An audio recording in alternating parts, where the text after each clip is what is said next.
At Lowe's, get up to 35% off select major appliances. Plus, members get free delivery, install, and more when you spend $2,500 on select major appliances. Lowe's, we help, you save. Valid through 2/25 while supplies last. Selection varies by location. Excludes Massachusetts, Maryland, Wisconsin, New Jersey, Florida. Loyalty program subject to terms and conditions. Visit Lowe's.com/terms for details. Subject to change. Visit your nearby Lowe's on East 17th Avenue in Hutchinson. Hey listeners, this is Peter and welcome back to the History Shorts. Today's episode is brought to you by the Podcast Republic, your ultimate listening app. Discover and subscribe to thousands of podcasts from around the world. Download Podcast Republic today, available on Google Play and the Apple App Store. Today on History Shorts. If history had a blackout, this would be it. Around 1200 BCE, the lights went out across the Greek world. Cities burned, palaces collapsed, writing vanished, and trade routes snapped like broken threads. For centuries afterward, Greece fell silent, or at least so it seemed. Later historians would call this era Ancient Greece's Dark Ages, a term that suggests ignorance, collapse, and cultural amnesia. But darkness, as it turns out, is rarely empty. Today we talk about what really happened when the Bronze Age Greece fell apart, and how from the ruins of collapse, a new civilization slowly took shape. We'll finish with our history brief, which will go back to some strange history.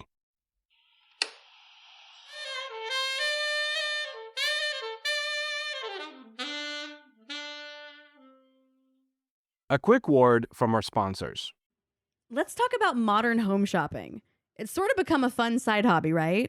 Scrolling listings at night, dreaming about kitchens you've never seen, or backyards you haven't even stepped foot in, all from the comfort of pretty much anywhere. Redfin knows a lot of people like you want to own, but are stuck in this browsing mode loop. That's where Redfin flips the script. With listings that update within minutes and tours you can book right from the Redfin app, you can see your dream home the moment it appears. Now, liking a listing is easy, but actually landing it, that's where Redfin comes in. Redfin has over 2,200 agents with local expertise. And Redfin agents close twice as many deals as other agents. That means they want to help you win, not just window shop. Redfin is built to help you go from just looking to wait, this could actually be home. So become the newest neighbor on the block. Visit redfin.com to start finding and start owning. That's redfin.com. This day in history. On February 26, 1919, the U.S. Congress established the Grand Canyon National Park, protecting one of the world's most awe-inspiring natural landscapes for future generations. On February 26, 1993, a truck bomb exploded beneath the World Trade Center in New York City, killing 6 people and injuring over 1,000. Story of the day. Before the darkness, there was brilliance. I'm not trying to sound poetic. Late Bronze Age Greece was dominated by the Mycenaean and Pylos, fortified palace centers ruled by warrior kings. These were not primitive societies by any means. They built massive stone walls. They traded with Egypt and the Near East. They kept records in a written script known as Linear B. Their world was centralized and tightly controlled. And it was fragile. Between 1200 and 1100 BCE, that world disintegrated. Palaces were destroyed, often violently. Populations declined, long-distance trade collapsed. Archaeology shows layers of ash and abandonment across the Aegean. So what caused it? The answer is quite unsettling. We actually don't know for sure.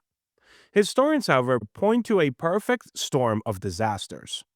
Earthquakes that shattered cities, climate change and prolonged drought, internal rebellion against palace elites, invasions or migrations, possibly linked to the mysterious sea peoples, and the breakdown of interdependent trade networks. When one piece failed, everything kind of followed. As one historian put it, complex societies collapse in complex ways. One of the most dramatic losses was literacy. After the collapse, Linear B disappeared entirely. For nearly 4 centuries, Greece produced no written records at all. Like I said, it's kind of like a history's blackout. No laws, no official histories, no royal inscriptions.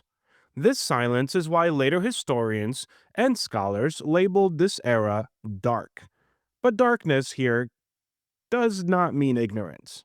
It kind of means absence of evidence. And archaeology tells us something very different was happening at that time. You see, after 1100 BCE, Greece did not become empty, it became smaller. Large palace cities vanished, villages replaced them. People moved inland, to hills and defensible terrain. Life became more local. Without kings or bureaucracies, communities organized themselves around kingship, farming, and survival. Iron replaced bronze, not because it was better, but because it was cheaper and more accessible. This shift quietly transformed warfare and agriculture. Power decentralized, and in that decentralization, something new began to grow. With writing gone, memory became sacred. Stories were preserved by voice and not by text. Poetry, genealogy, and heroic tales were passed down across generations, performed out loud, shaped by rhythm and repetition. These oral traditions would later crystallize into the epics attributed to Homer. The Iliad and the Odyssey are not Bronze Age documents, they are echoes, preserving fragments of a vanished world through centuries of retelling, not rewriting. In this sense, the Dark Ages were not silent at all. Still, trade with Egypt and the Near East collapsed, isolating Greece from older civilizations. At first, this was a catastrophe, but isolation also bred experimentation. Without palaces or kings, no single authority dictated culture. Local styles emerged in pottery, art, and burial customs. Communities governed themselves, and slowly the seeds of the Greek city state began to form. This was not progress in the modern sense, but it was more like adaptation. Around 800 BCE, writing returned to Greece, but in a radically new form. The Greeks adopted and later tweaked the Phoenician alphabet, transforming it by adding vowels. For the first time, writing could accurately record speech. This democratization of literacy meant that writing was no longer confined to palaces and elites. It could belong to poets, merchants, and eventually citizens. The darkness was lifting, not by returning to the old world, but by inventing a new one. By the late 8th century BCE, Greece was changing fast. Population rebounded, trade resumed, colonies spread across the Mediterranean, and out of the ashes of collapse emerged something unprecedented. These new independent city-states, but also citizen assemblies, new ideas about law, identity, and belonging. The classical Greece we recognize, Athens, Sparta, democracy, philosophy, could not have existed without the dark ages that preceded it. The collapse destroyed hierarchy. The darkness, however, created space. Modern historians increasingly reject the term Dark Ages, not because the era was prosperous, because, well, it wasn't, but because it was creative, adaptive, and transformative. It was a bridge, not a void. A society relearning how to live without kings, without palaces, and without certainty. And in many ways, the Greek Dark Ages are really a reminder that collapse does not always mean the end. Sometimes it just means the beginning of something stranger and much stronger. The History Brief.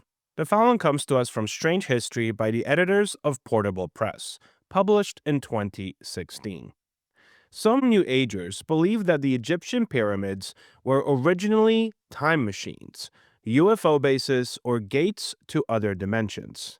Think Stargate. Thankfully, the Mayans of Mexico were somewhat more forthcoming.